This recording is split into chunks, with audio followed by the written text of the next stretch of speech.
¿Qué hacemos los militares en el ciberespacio? Bien, desde el principio de los tiempos, el hombre ha combatido sobre el terreno. Ha sido el primer dominio en el que se ha ejercido el combate, la guerra. A lo largo de los siglos se ha ido mejorando en cuanto a las capacidades armamentísticas, las tácticas, las técnicas. Se han introducido las armas de fuego, la caballería, los carros de combate, cada vez elementos más complejos y sofisticados hasta esta imagen actual que pueden ver en la diapositiva. Todos estos cambios técnicos, toda esta evolución tecnológica ha ido afectando a lo que es el concepto de la guerra, a la doctrina, a las tácticas y a las estrategias. Lo mismo ha pasado en el segundo dominio en el que se ha combatido, el mar, que es el mío. Dominio que también, desde los últimos 40 siglos, se ha visto sometido a evoluciones. Se comenzó con naves a remo, después que combatían el espolón, se introdujo la navegación a vela, la artillería naval, apareció la propulsión a vapor, la propulsión nuclear, los blindajes, cada vez también unas técnicas y unas tecnologías que obligaban a revisar continuamente todos los conceptos sobre los que se basaba la guerra naval.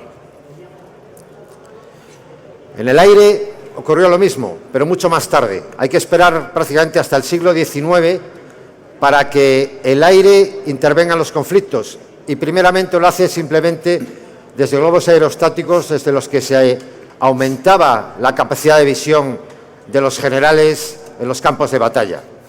Más adelante, ya en el siglo XX, aparece el avión y con él pues todo el armamento al asociado, y también obliga a revisar y a cambiar todos los conceptos sobre los que hasta aquel momento se había desarrollado la guerra. Ya en la segunda mitad del siglo XX encontramos el cuarto entorno en el que se combate, el espacio. Ya en las últimas décadas del siglo XX, las naciones más potentes tratan de obtener capacidades con las que mejorar a través de sistemas satelitales sus capacidades de mando y control, sus sistemas de inteligencia y, por supuesto, sus posibles potenciales adversarios se encargan también de adquirir capacidades con las que hacer frente o con las que neutralizar esas capacidades del enemigo. Y por fin ya, prácticamente en el cambio de siglo, en la entrada del siglo XXI, aparece el ciberespacio. Un entorno que nada tiene que ver con los anteriores, un entorno que tiene unas peculiaridades completamente distintas, en el que se combate de una forma completamente diferente a los anteriores, y que además todo lo que en él ocurre permea y tiene enorme influencia sobre los otros cuatro. Bueno, ¿qué tiene de especial el dominio del ciberespacio? Ante todo, y en esto se parece a algún otro, se trata de un dominio prácticamente infinito. Es un dominio artificial, pero prácticamente infinito. Un dominio en el que los límites y fronteras están muy poco definidos, muy poco claros y muy difusos. En el que se combate y se lucha con unas armas y con unas técnicas que son absolutamente propias de este entorno y que no existen en otro. Si en el mar, en la guerra, en el aire, todo el armamento, las fragatas, los carros de combate, los aviones de cazabombarderos están en poder de los ejércitos, de las Fuerzas Armadas, en el ciberespacio el armamento está completamente repartido. Cualquiera es capaz, cualquiera tiene la capacidad de poseer una ciberarma, incluso una ciberarma muy potente. Por lo tanto, siguiente punto, hay infinidad de actores. Aquí no solo combaten los militares, aquí hay infinidad de combatientes o de personas que son capaces de producir daños potenciales, incluso a grandes potencias. Un entorno legal muy complejo, ya lo es en el mundo civil, pero se complica todavía más cuando intentamos aplicar los conceptos del derecho de la guerra, del derecho internacional humanitario, a la guerra en el ciberespacio. Estamos todavía empezando a trabajar en esto. Se trata de un dominio que afecta a todas las actividades del Estado. Yo les reto a que me digan una actividad del Estado que no se apoye ahora mismo en el ciberespacio. el tráfico, el transporte, las comunicaciones, el suministro energético, todo ahora mismo se apoya en el ciberespacio. Y quizá lo más grave de todo, lo que supone el mayor cambio conceptual en todo lo que hemos vivido hasta ahora, es que por primera vez en la historia de la guerra, el corazón de una nación queda expuesto en primera línea de combate. Ya no hay que superar una serie de capas para llegar al corazón de una nación. Desde el ciberespacio se puede acceder a esa capa, a ese corazón directamente. Si nos fijamos sociológicamente o psicológicamente, nosotros vivimos en dos biosferas simultáneamente. Estamos en una biosfera física, que tenemos muy claramente identificada, donde hay ríos, donde hay fronteras, donde sabemos dónde está nuestro adversario, donde físicamente las Fuerzas Armadas tradicionalmente han estado combatiendo, neutralizando, bombardeando al enemigo, con una intención de hacerle cumplir nuestra voluntad. Como seres racionales vivimos también en una biosfera lógica. Vivimos en una biosfera en el mundo de las ideas, en el mundo de la razón. Y sobre esa también estamos actuando. Desde siempre hemos estado actuando pues, con iconos, con imágenes, con pinturas, con películas. Si nos fijamos, hemos ido construyendo nuestra forma de pensar en base a lo que nos van contando en las películas, en las series, en la televisión. Esa es una forma también de combatir hoy en día. De hecho, en el ciberespacio estamos muy acostumbrados, o casi todos vosotros estáis muy acostumbrados a preocuparos por los datos, por los números, por los datos que nos pueden robar, por los datos que podemos manejar. Pero también hay ideas, también hay letras en el ciberespacio. Vamos a fijarnos, por ejemplo, en lo que está haciendo Daesh, el autodenominado Estado Islámico. Está utilizando el ciberespacio para manipular las ideas, para difundir sus ideas. No son solamente números, no es solamente economía lo que se está moviendo, también se están moviendo en el combate cibernético que hay hoy en día, también se están moviendo ideas. Tan o más importante que lo que está ocurriendo con los datos, con los números. De hecho, las tradicionales capas del ciberespacio, desde una capa real, física, sobre la que hemos estado actuando siempre, porque podemos todavía actuar sobre las infraestructuras del mismo ciberespacio, a partir de aquí todo es absolutamente artificial. En la misma construcción de las redes estamos interviniendo nosotros. Cuando nosotros actuamos en el mar o en el aire, sabemos las leyes físicas a las que estamos sometidos. En el ciberespacio, además de esas leyes físicas, estamos sometidos a las leyes que hemos definido nosotros en la arquitectura de las mismas redes.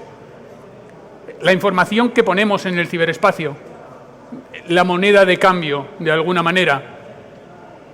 Y luego, cada vez más, nosotros somos menos Ángel Gómez y somos más AG de Ágreda, @AG de Ágreda.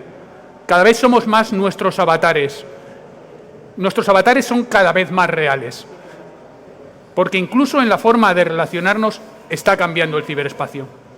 Hemos dejado de ser partes de un grupo para ser conformadores de grupos.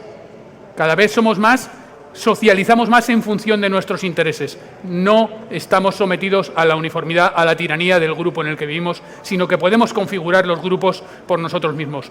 Todas estas consideraciones tenemos que hacerlas también en el mundo de la defensa para poder entender no solamente las amenazas y los riesgos que tenemos en el ciberespacio, sino también las oportunidades que nos ofrece. ¿Cómo es un ataque complejo, un APT? Ese ataque contra el que tenemos que enfrentarnos con cierta frecuencia y que es ahora mismo quizá lo más complejo y sofisticado. Bien, pues aquí pretendemos explicar de una manera sencilla cómo se lleva a cabo. Ataque que podemos sufrir como víctimas o que podemos protagonizar como atacantes. Bien, lo normal es que se inicie con la introducción de un archivo malicioso, de un fichero de malware, a través de alguna de las conexiones a un sistema.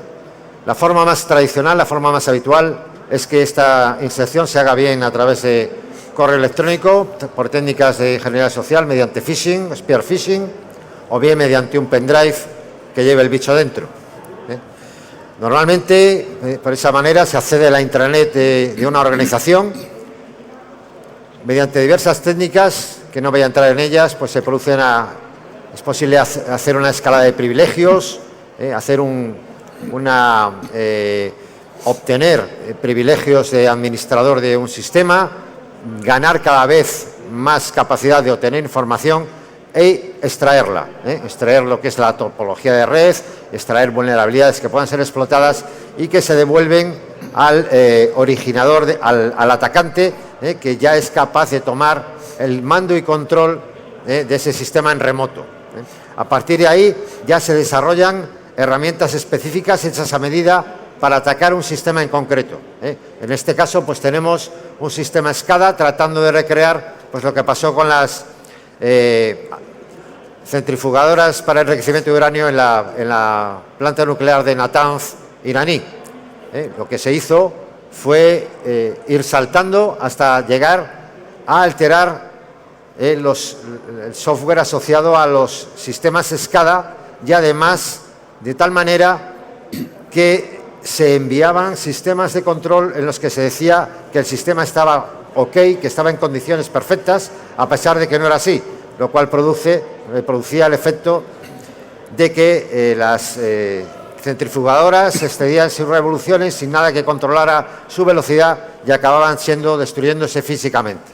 Bien, teóricamente esta expansión no queda limitada al sistema, sino que a través de las muchas interconexiones que tienen los sistemas entre sí, prácticamente no hay ningún sistema aislado, es posible que se produzca un efecto cascada, un efecto cadena, que pueda afectar a otras infraestructuras críticas de una región, de una nación o de un Estado, como puedan ser pues todas las que hemos hablado antes, relacionadas con energía, con infraestructuras, con medios de comunicación social, etcétera, llegando potencialmente, es posible o teóricamente producir el caos en una nación. Especialmente vulnerables son aquellas naciones que son tecnológicamente avanzadas, pero que al mismo tiempo no han desarrollado eficientemente sus capacidades de defensa.